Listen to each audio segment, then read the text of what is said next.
A whisper echoes from the depths of the ages. Stones speak to us of a forgotten time, structures that defy the laws of physics and logic. Welcome to Pharaoh Code, a place where history takes on a whole new dimension. Here, we don't just tell the past, we live it, we feel it. Get ready for an extraordinary journey.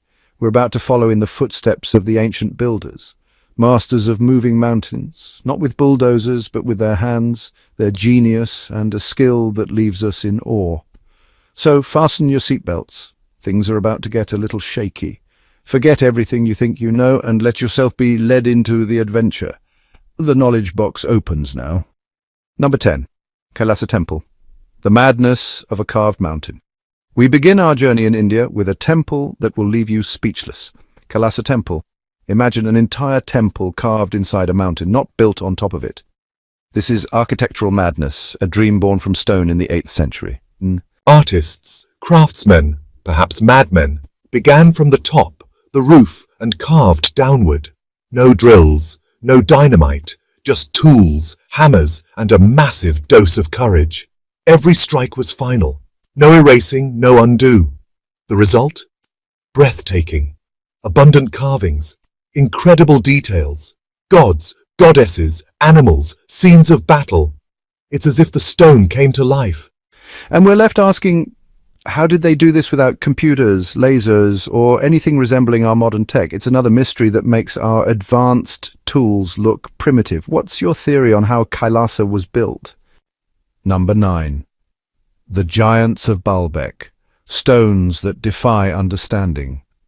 Next we head to Lebanon, to Baalbek, and prepare to meet giants, stones weighing more than 800 tons. That's over 100 elephants. Can you even imagine? These massive blocks are part of the Temple of Jupiter, a Roman structure, but look closer.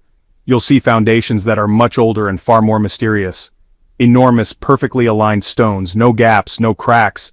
They look like they were cut with lasers. So who did this? And how did they move these monsters? Ramps, sleds, thousands of men dragging them? Maybe.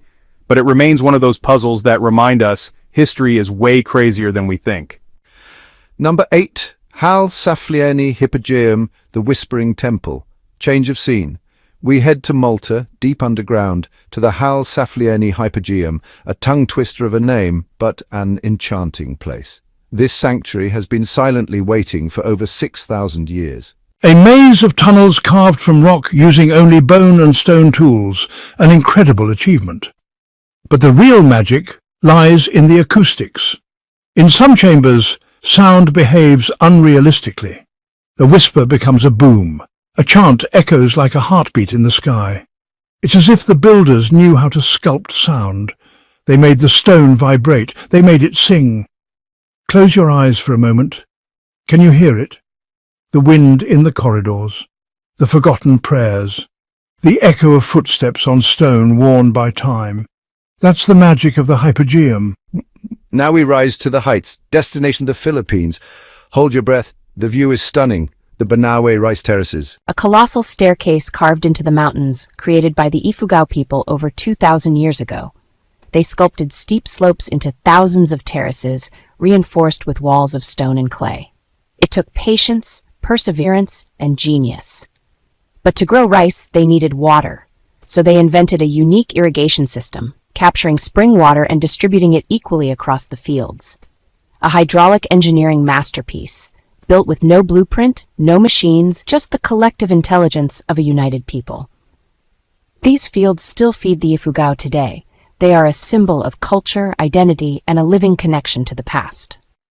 We stay in Africa but change the scene, to Zimbabwe and the ruins of Great Zimbabwe, a medieval city wrapped in mystery. A center of power, a forgotten kingdom rediscovered by Europeans in awe. The most impressive feature, enormous walls made of dry stone. No mortar, no cement, just perfectly shaped granite blocks. The great enclosure is the crown jewel. An oval wall over 11 meters high and 250 meters in circumference. Massive stones stand tall as if by magic. The builders were masters. They needed no glue. Their secret was perfect organization, a deep understanding of force and balance, a skill lost to time but still admired today. Across the ocean to Peru, to discover the fortress of Sacsayhuaman towering above Cusco. Was it a military post? A place of worship? An administrative center? We don't know yet, but one thing is certain, the Inca were exceptional. Look at these walls, stone blocks weighing tens, even over 120 tons, and yet they fit together so precisely you can't even slip a razor blade between them. And still, the Inca had no wheels, no iron. So how did they do it? Ramps, ropes, hundreds of men pulling in unison maybe? But it remains a monumental feat, a reminder that the Inca knew how to tame stone and make it their ally. New continent. Welcome to Laos, to the mysterious plain of jars. Imagine a hilly landscape dotted with thousands of stone jars, some small, others over 3 meters tall and weighing several tons. Carved over 2,000 years ago, moved across long distances. But why? That's where the mystery begins. Were they funerary urns, water tanks, fermentation vessels? Theories abound, but no one knows for sure. Archaeologists have found some clues, bones, artifacts, but the jars keep their secret. Like a message from the depths of time, a message we still can't decode. To end this extraordinary journey, we return to Egypt, to the Nubian desert, where a circle of stones stands silently.